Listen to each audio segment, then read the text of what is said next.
ភាគទី38វគ្គចម្លើយនៃភាពអស់សង្ឃឹមនៅក្នុងភូមិគ្រីស្ទដ៏ស្ងប់ស្ងាត់កំឡោះមុខស្ងួតយូហឺកំពុងរិះគិតរឿងគ្រប់យ៉ាងដែលគ្មានដំណោះស្រាយតតែសោះនីដើរទៅមកពាសពេញបរិវេណក្នុងផ្ទះលោកយាយរបស់កំឡោះយើងក៏ចូលមកសួរនាំនឹងទឹកមុខបារម្ភពីចៅជាពន់ពេកយូហឺចៅរបស់យាយដើរទៅដើរមកនាំតែហត់តិចចៅអង្គុយសម្រាប់ខ្លះទៅ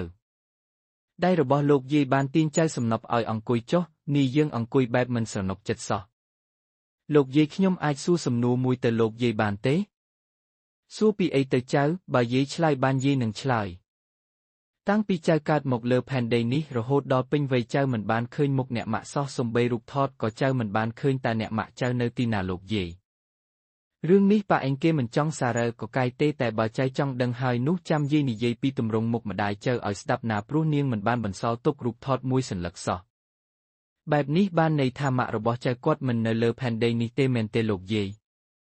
យាយជឿលើអំពើល្អរបស់គេអាចនឹងកំពុងតែនៅលើដែនដីមួយដែលមានអ្នកថែរក្សាណាចៅម្ដាយចៅមានមុខមាត់ស្លូតបូតបូមាត់រៀងព្រែកខាងក្រោមបណ្ឌិតកែវភ្នែកស្រទន់សម្បុរស្អាតដូចជាព្រិលនាងជាស្រីស្អាតប្រចាំតំបន់នេះប្រុសណាឃើញហើយក៏ដកចិត្តមិនរួចគ្រប់គ្នាមុនពេលមកជួបប៉ារបស់ឯងនាងជាប្រពន្ធរបស់កសិករម្នាក់ទៅហើយនាងក៏មានកូនប្រុសម្នាក់ដែលប៉ាឯងឃើញនាងស្អាតមានចិត្តចង់យកមកធ្វើជាប្រពន្ធទើបប្រើគ្រប់វិធីដើម្បីបាននាងត្រូវបានចាប់បង្ខំយកមកនឹងឃុំខ្លួនជាង2ឆ្នាំទើបនាងសម្រាលឯងរួចក៏លួចរត់ទៅចោលប៉ាឯងរហូតមកដល់សប្តាហ៍ថ្ងៃនេះណាហើយក៏បាត់ដំណឹងឈឹងមិនដឹងថានាងនឹងបងប្រុសម្នាក់ទៀតរបស់ចៅស្លាប់ឬក៏រស់នោះទេលោកយាយម្ដាយខ្ញុំឈ្មោះអ្វីទៅ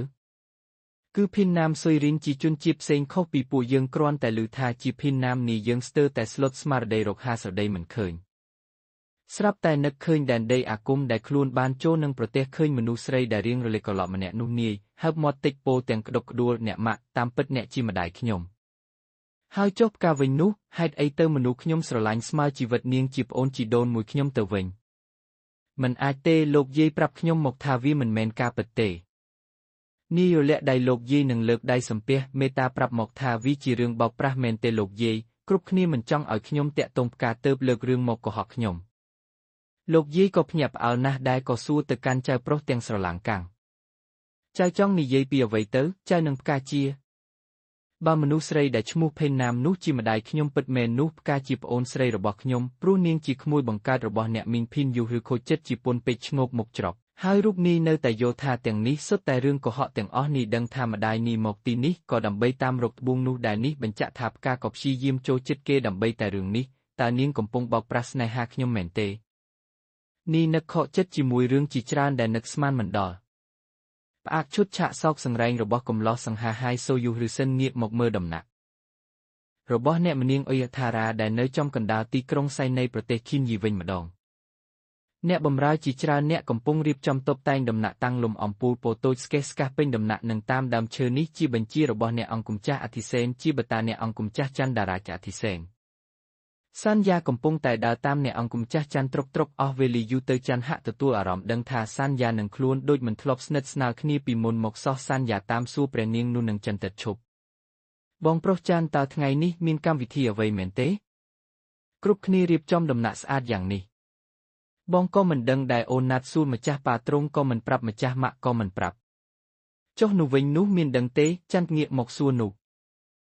ក៏មិនដឹងដូចគ្នាចាស់ដឹងតែត្រឹមថាទ្រង់ទាំងពីរត្រៀមទទួលភ្ញៀវពិសេសតែមិនដឹងថាគេអ្នកណាទេអ្នកទាំង3អង្គុយមើលអ្នកបម្រើកំពុងតុបតែងគ្រប់ជ្រុងនៃបរិវេណស្រាប់តែអ្នកមនាងអុយថារាយាងមកក្បែរនឹងវាចាទៅកាន់អ្នកទាំងពីរកូនច័ន្ទនិងព្រះនាងនោះទៅងូតទឹកតុបតែងកាយទៅព្រោះល្ងាចនេះដំណាក់យើងមានពិធីជប់លៀងទទួលមនុស្សសំខាន់មួយក្រុម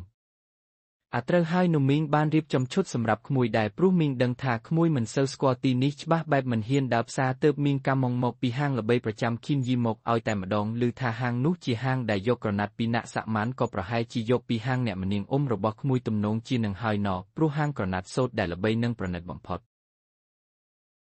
មានតែនៅណាក់សាក់ម៉ានមួយគត់មីងបានទុកនៅក្នុងបន្ទប់ក្មួយអាចប្រើការបានតាមសប្បាយកុំក្រែងចិត្តអីណាព្រោះសុទ្ធតែគ្នាអញទេសាក់ទៅមើលសិនទៅអាព្រះគុណអ្នកមនាងចុះចំណែកអូនណាត់វិញនោះ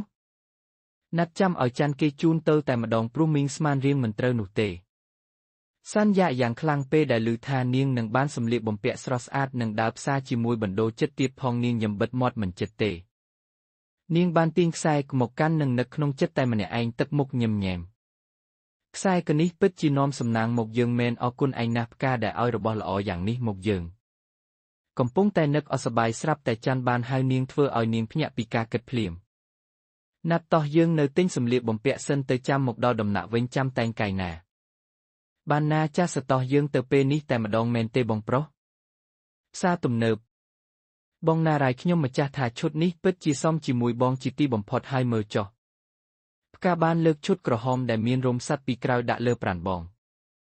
ណារាយយកពីប្អូនលើកមកមើលពិតមែនហេអូនណាត់បើចឹងបងយកឈុតនេះចុះណាព្រោះយើងដើររើស្ទើរអស់ពីហាងគេហើយក្រសែភ្នែកអូនពិតជាល្អមែនអីយ៉ាសាច់ក្រណាត់នេះស្ទាបទៅដូចជាយកពីហាងម៉ាក់អូនមកទេដឹងក៏ប្រហែលជាបែបនេះហើយព្រោះពេលនេះហាងរបស់ម្ចាស់ម៉ាក់ដំណើរវិញហើយបងពិតជាមិនយល់ពីលោកអ៊ំណាក់និងអ៊ំផាត់សោះជំនួយដែលម្ចាស់ម៉ាក់ក៏ចង់ជួយលោកទាំងពីរមិនយកជាដាច់ខាតតាម៉ាក់អូនដែលនៅណាក់សាម៉ាននោះផ្ដល់ជំនួយអ្វីដល់លោកអ៊ំស្រីផាត់ដែរទេគ្រូសាររបស់អូននៅ